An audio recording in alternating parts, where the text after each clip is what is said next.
Mga boss, ito pa yung tiyutawan closer natin. Hindi pwedeng ganito yung dito ng spring, ano? Hininang nila ng tanso. So ang gagawin namin, kakalasin namin to, ipapantay namin dito sa ibabaw ng base sa dati. Dito sa dati niya. Ang ginawa nila, nilagay nila sa ilalim, useless.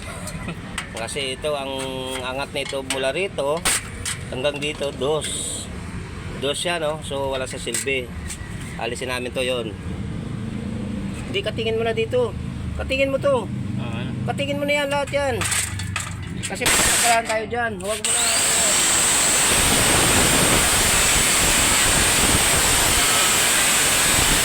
Tapos ano? Kasi hindi pwedeng gano'n na kailangan nakaangat siya doon, nakapantay siya doon siya doon. Aalisin namin yan.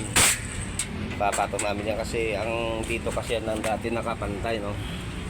Dito nakakalawit yan, so dito namin ulit ilagay sa ganyan.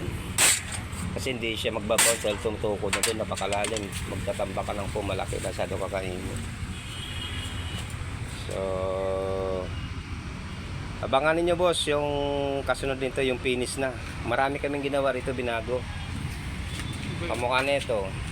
Ayan o.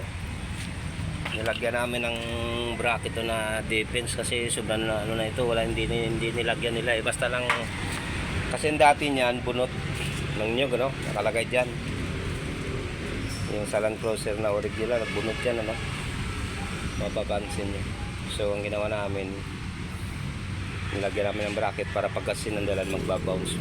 Pum pa rin siya, maganda pa rin siya, smooth pa rin. So abangan na lang natin yung kalalabasan nito. Master, kaway-kaway muna dyan, Master. Shout out muna, pa-shout out yan. Shout out yan yung mga tropang, mga tropang tahi groups.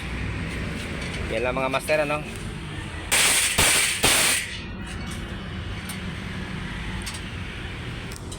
Update na lang po tayo. Salamat sa panonood natin.